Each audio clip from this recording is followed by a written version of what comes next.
What an honor and privilege to be here with all of you. I was the Lieutenant Governor. I saw you last in China. Could it be? It's a pleasure to see you again. Thank you for taking the time to be here. And to members of the legislature who are here, friends from the party, those who are activists and organizers and interested in 2012, I'm glad that you're here.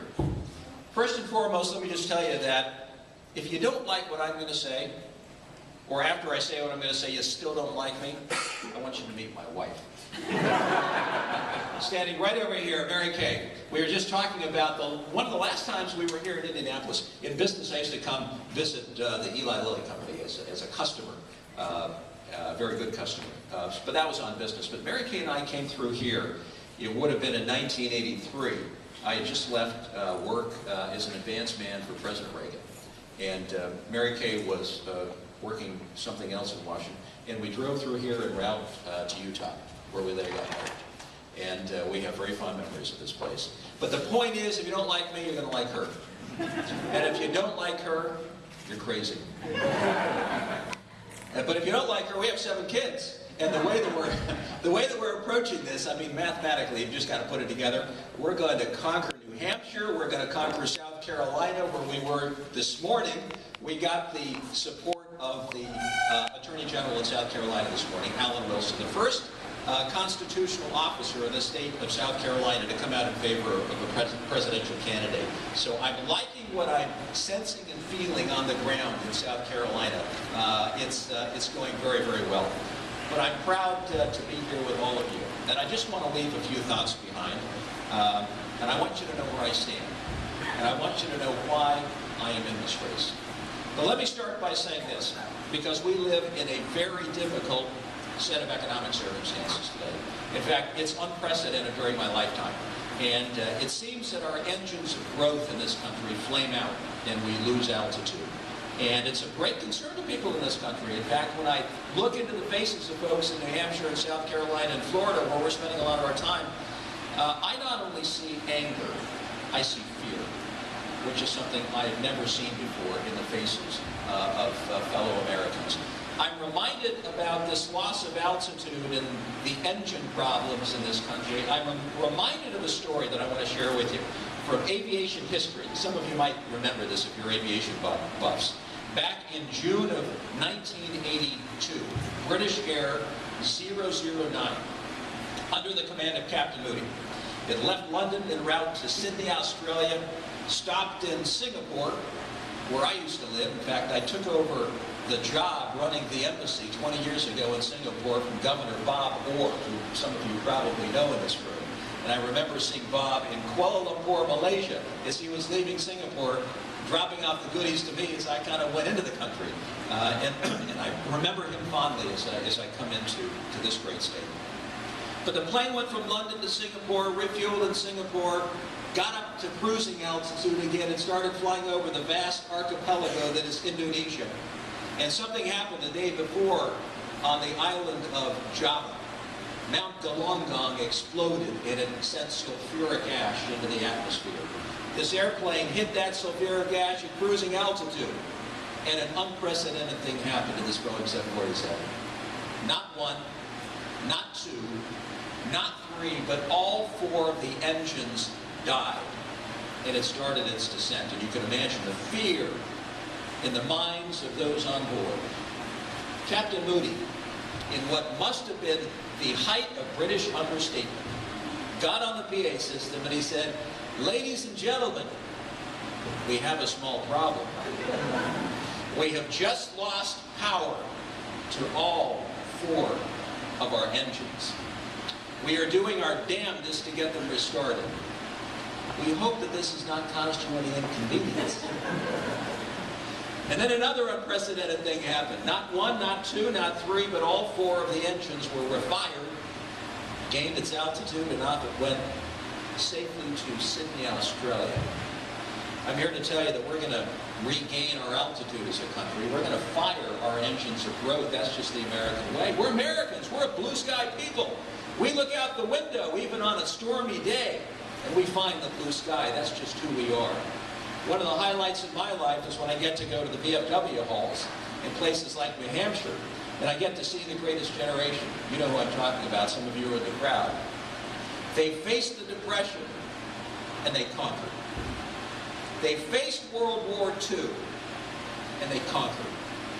And I'm here to tell you, we've got some mighty fine men and women in uniform coming back from areas of conflict and engagement who are part of another one of America's greatest generations.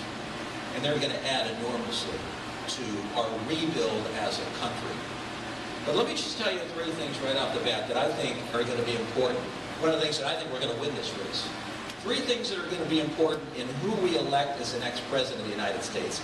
Because I'm here to tell you that 2012 is going to be the year of change.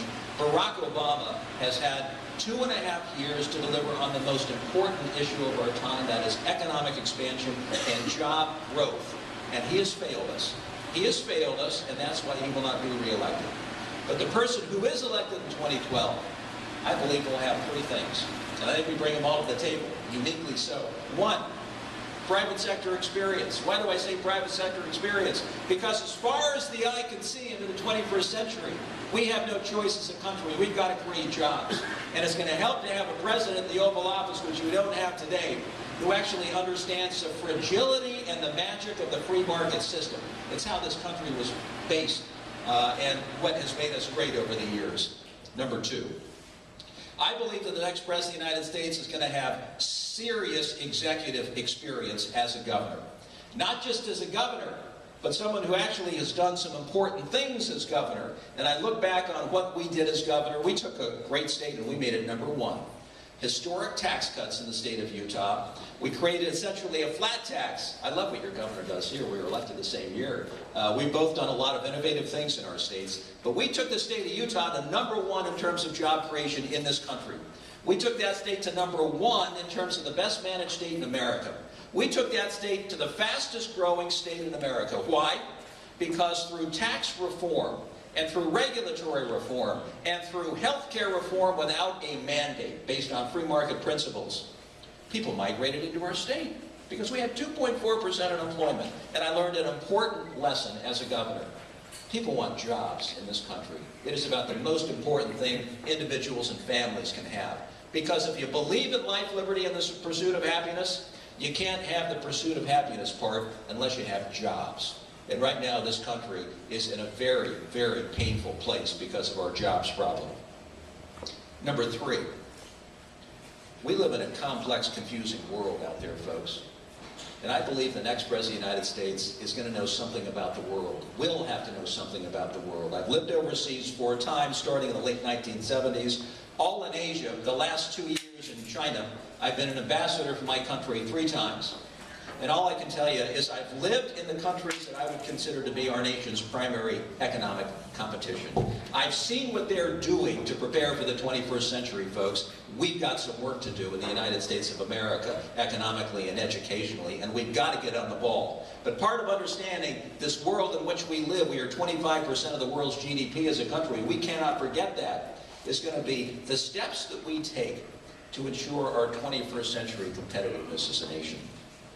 Let me just leave you with a couple of thoughts about why I am running for President of the United States. And I don't want anybody to walk out of this room without understanding why this crazy Huntsman guy is running for President of the United States. And as you walk out, by the way, I want you all to sign on to that sheet of paper that says you're going to support our cause. That'd make me very, very happy.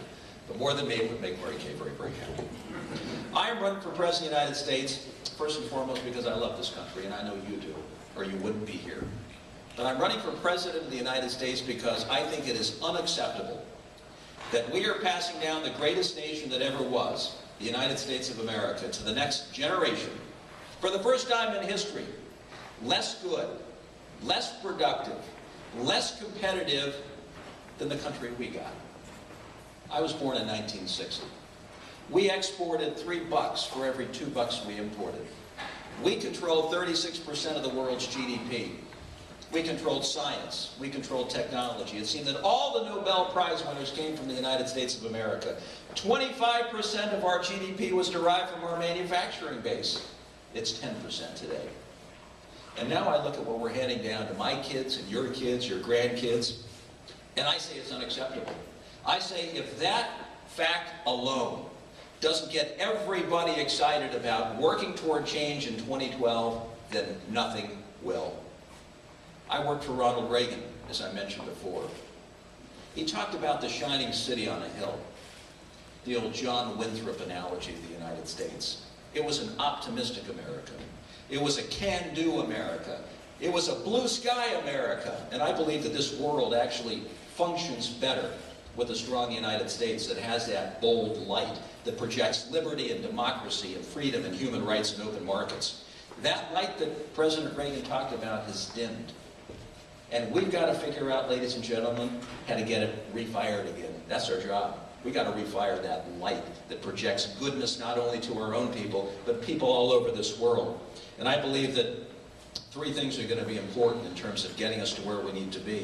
Number one, we have a cancer growing in this country, metastasizing in this country. It's called debt. We've got to excise it, we've got to radiate it, we've got to cut it out. I think it is immoral that we are handing down to the next generation a country that is saddled with debt, and we need to make it unconstitutional as well. This country desperately needs a balanced budget amendment. You know, I had one as governor, and it was a perfect safeguard to ensure that you don't run up the spending. It was law of the land. And I think it is the will of the people of the United States to get a balanced budget amendment, because it is important enough in today's world that we begin focusing on balanced budgets that are presented to Congress now like never before. And it's also going to mean that as we look at the numbers and the $14.5 trillion in debt, which is going up dramatically in the next few years, we've got to be brave enough, folks, to put everything on the table to be looked at and analyzed. I like the Ryan Plan. I don't know if any of you have seen the Ryan Plan, but it takes a very aggressive, hard-hitting approach to getting us from 23% of our GDP that is spending to a more manageable and sustainable 19%. I like what it says. I think it about takes the right approach. But we can't afford to say Medicare comes off the table. We can't afford to say the Defense Department comes off the table and it's a sacred cow. This country has hit the wall, folks. We can't afford, we don't have the luxury anymore to say that we're going to spare certain spending programs. Those days are gone.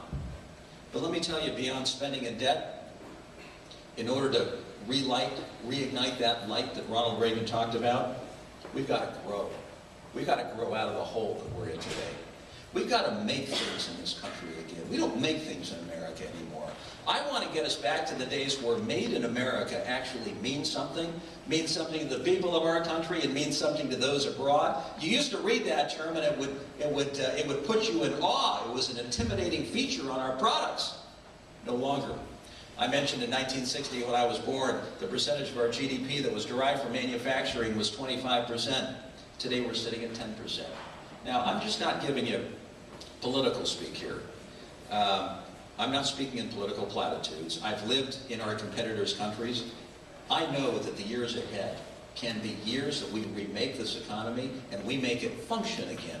But here's what we're going to have to do in order to make that happen. Number one, we cannot maintain the second highest business tax in the developed world and expect to attract brain power and capital with which we can create jobs. That just is not going to happen. Those days are gone. We've got to fix our tax code. And on Wednesday, we're going to be rolling out in New Hampshire our economic vision, which will include where we think this country ought to go on taxes. It is critically important that we get that dynamic right. Number two, we've got to get the regulatory monkey off our back. We've got to repeal Obamacare. And I'm not just saying that, again, as political speak. I've consulted with all the people who ought to be standing behind Obamacare and defending it, and they say, there's nothing we can do. You can't deconstruct it and build it back up again. You're going to have to repeal it. And then they say, well, gee, Governor, what are we going to do in the absence of Obamacare? Let me tell you what we're going to do in the absence of Obamacare. We're going to do exactly what we did in the state of Utah. It took us 3 years to create health care reform, but we got it done.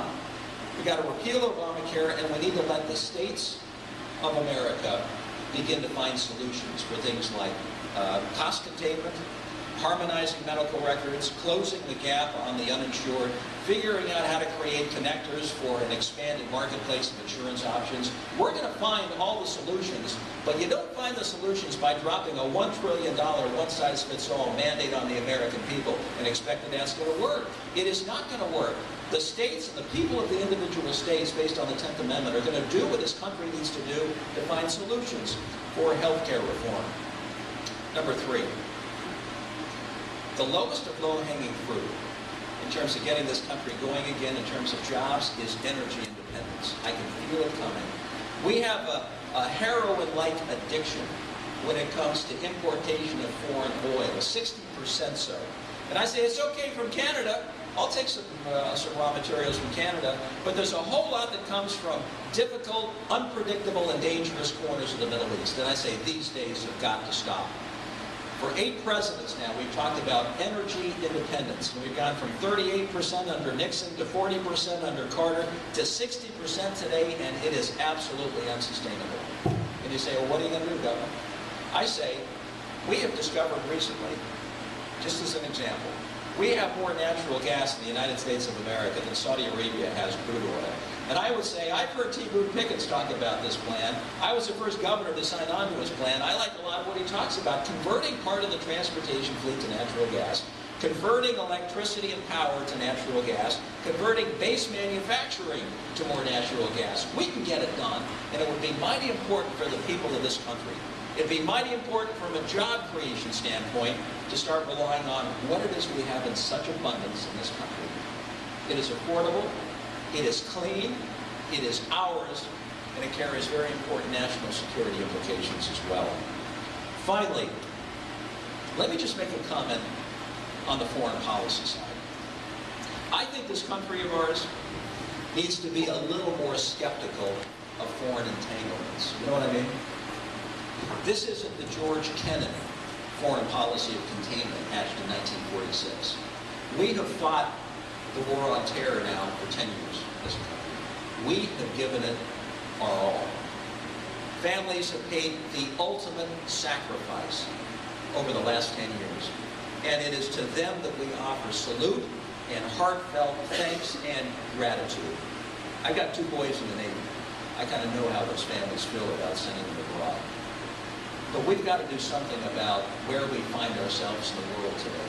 We're in Afghanistan, and we've been there for 10 years. And I'm here to tell you that we can't be in the nation-building business. We've got our own nation to build. We haven't recognized that already. To have 100,000 troops in Afghanistan is unacceptable. We've got to bring these folks home. We've got to recognize the reality of the situation, ladies and gentlemen. This is a counter-terror war that we're fighting in Afghanistan. We need intelligence collection. We need special forces capabilities like we've seen in action most recently. And we need some troops to train the local Afghan nationals. We need to bring these men and women home. And then you say, well, gee, that's a crazy thought, Mr. Governor. What happens to Pakistan? That's a fragile nation state right next door. Well, I've lived next door to Pakistan for the last 2 years. I've been engaged in South Asian affairs for a lot of years. And I hate to break it to you, but only Pakistan can save Pakistan. Only Afghanistan can save Afghanistan. We can't want security and stability more than the Afghan people themselves. As for me, all I want is for America to save America, because we're hurting as a people. And we are of no value to the rest of the world until we fix our core. And our core is our economy. We used to have a whole lot of leverage at the negotiating table. I can tell you that, having been a diplomat and a former trade negotiator. The Chinese know that we don't have leverage anymore. They take advantage of that. Everybody else knows that we're down, flat-footed. We have less leverage at the negotiating table. I say, folks, we've got to fix our core. We've got some nation building right here in our own country that we've got to tend to. And I'm not going to rest until we get that part right. I'm running for President of the United States. I'm running on my record. All I ask is that you take a look at my record. I think you're going to like it. I'm pro-life. I'm pro-Second Amendment. With a name like Huntsman, you have no choice. I'm pro-growth. You can take a look at what we did in the great state of Utah. But I'm running on my record. And some of you might say, well, I don't agree 100% with everything you've done. Tell me anybody you agree 100% with. My wife over here says she doesn't agree with her husband 100% of the time. We've been married 28 years. We still love each other. Take a look at my record. And all I ask of you is analyze it, scrutinize it, and see if it isn't totally consistent with where this country needs to go. We're going to have to draw from some people who've got some real experience as we go forward. It's going to have to be about solutions. Obama won the election in 2008 on hope. We're going to win the election in 2012 on solutions. We're going to draw from our background, we're going to draw from what we've done, we're going to draw from our time abroad, and we're going to get it done. I ask for your help, I ask for your support, I ask for your networks of friends and family and acquaintances, and I ask for your financial contributions as well. Thank you all so very much for here.